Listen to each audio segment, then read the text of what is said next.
Hi friends, please subscribe to Amravati Media and press the bell icon for more latest updates. TDP మీడియాకు కాలం చెల్లిపోయిందా? Media టీడీపీని వేరువేరుగా చూడలేం. మరి ముఖ్యంగా చంద్రబాబు చేతిలోకి అధికారం టీడీపీ వచ్చాక మీడియాకు ప్రాధాన్యం పెరిగింది. మీడియాని అడ్డం పెట్టుకునే చంద్రబాబు సగానికి పైగా పనులు చక్కబెట్టారనే ఆరోపణలున్నాయి. చంద్రబాబు మనసెరిగి ఆయన ప్రత్యర్థులను మీడియానే టార్గెట్ చేస్తూ ఉంటుంది. అవి విపక్షమైనా స్వపక్షమైనా సరే.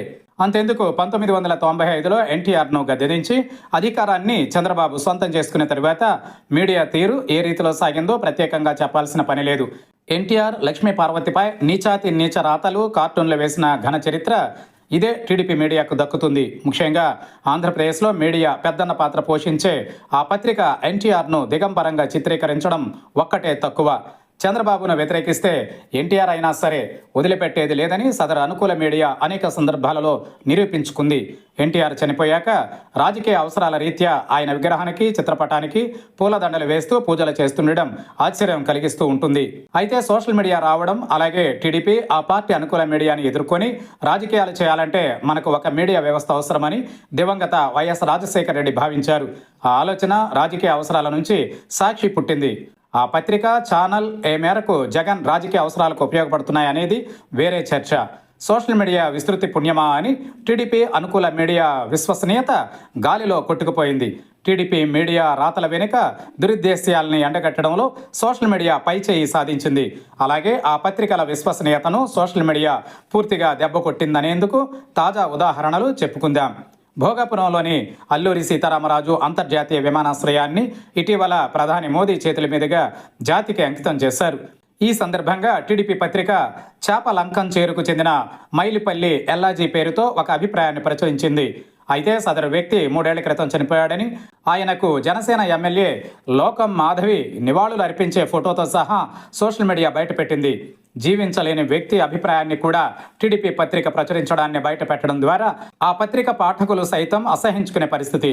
ఇదే పత్రిక కర్నూలు జిల్లా చిప్పగిరి మండలం నేమకల్లులో టీడీపీ వైసీపీ కార్యకర్తల మధ్య ఘర్షణ జరిగితే ఒక మహిళ వస్త్రాలను ప్రతిపక్ష పార్టీ వారు చించేసి దుశ్శాసన పర్వానికి తెరలేపారంటూ గగ్గోలు పెడుతూ రాసింది. కానీ నిజమేంటో సోషల్ మీడియా బయటపెట్టి టీడీపీ పత్రిక రాతల్లోని డొల్లతనాన్ని, ప్రతిపక్ష పార్టీని బదనాం చేయాలన్న కుట్రను బయటపెట్టడం గమనార్హం. టీడీపీ కార్యకర్త నాగరాజు పోలీసులు చూస్తుండగానే తన భార్య నైటిని చించేశాడు. ఆ నిందను వైసీపీ ఎమ్మెల్యే విరూపాక్షి అలాగే కార్యకర్తలపై వేసి రాజకీయంగా బదనాం చేసేందుకు కుట్ర పన్నాడని వీడియో సాక్షిగా వాస్తవం బయటపడింది. ఇప్పుడు ఏమీ తెలియనట్టు ఆ పత్రిక మిన్నకుండిపోయింది. కానీ సోషల్ మీడియాలో సదరు వీడియోని షేర్ చేస్తూ తప్పుడు రాతలు అలాగే అక్రమ కేసు బనాయించడాన్ని తూర్పార పడుతున్నారు. గుంటూరులో ఒక మహిళను వివస్త్రణ చేసి తీవ్రంగా కొట్టి తిట్టి గతంలో ఎప్పుడూ ఆంధ్రప్రదేశ్లో జరగని దుర్ఘటన చోటు చేసుకుంది. కానీ ఇదే టీడీపీ గెజిట్ పత్రికగా ఆరోపణలు ఎదుర్కొంటున్న పత్రిక లోపలి పేజీలలో చిన్న వార్తను ప్రచురించింది. జనానికి తెలియకూడదని జాగ్రత్త పడింది. దీనికి కారణం దుశ్శాసన పర్వానికి పాల్పడింది టీడీపీ నాయకుడు కావడమే. మరో అనుకూల పత్రిక అసలు ఆ సంఘటనే జరగనట్టు ఎలాంటి వార్త రాయకపోవడం గమనార్హం.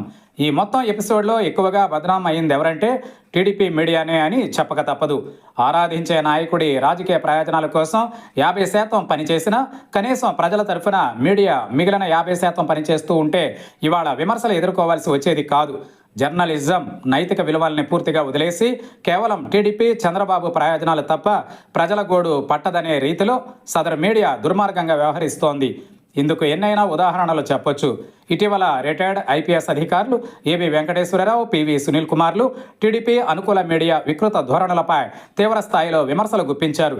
వారి ఎక్స్ ఖాతాల్లో పోస్టులు, వీడియోలను చూస్తే కళ్లకు కట్టినట్టు చెప్పడాన్ని అర్థం చేసుకోవచ్చు. తెలంగాణలో బీఆర్ఎస్ వర్కింగ్ ప్రెసిడెంట్ కేటీఆర్కు హీరోయిన్లతో సంబంధాలు అంటకట్టి డిబేట్లను నిర్వహించిన నీచ చరిత్ర టీడీపీ మీడియాకే దక్కుతుంది. అందుకే వాటిని మీడియా హౌస్లుగా కాకుండా కబేళాల కేంద్రాలని మాజీ మంత్రి జగదీశ్వర్ రెడ్డి అభివర్ణించారు. అలా చెప్పుకుంటూ పోతే చాలా ఉన్నాయి.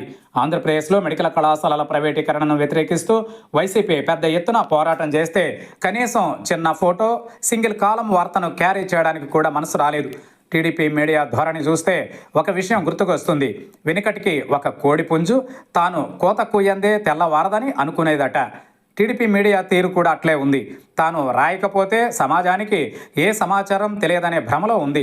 అలాగే తాను రాసిందే వార్త అనే మత్తులో ఉంది. అలాంటి అభిప్రాయాలకు కాలం చెల్లిందని ఎంత త్వరగా గ్రహిస్తే అంత మంచిది. ఇప్పటికే 2 తెలుగు రాష్ట్రాలలో టీడీపీ మీడియా ఒంటెద్దు పోకడలతో జనం విసిగిపోయారు. తెలంగాణలో నేరుగా ఆ మీడియాకు హెచ్చరికలు చేస్తుండడాన్ని గమనించవచ్చు. ఇటీవల ఢిల్లీలో జంతర్ మంతర్ వద్ద గోదీ మీడియాను జన్జీ తరం ఏ రకంగా అవహేళన చేసిందో చూశాం. గోదీ మీడియాకి మించి తెలుగు సమాజంలో టీడీపీ మీడియా వ్యవహారాలు ఉన్నాయి. వైసీపీని గద్దె దించడం టీడీపీ కంటే తమపైనే ఎక్కువ బాధ్యత ఉన్నట్టు ఆ పార్టీ మీడియా వికృత రాతలు రాస్తోందన్న విమర్శ ఉంది. చంద్రబాబు వ్యతిరేకిస్తే బీజేపీ మోదీ అమిత్ షాలపై విషం కక్కడాన్ని 2019కి ముందు చూశాం.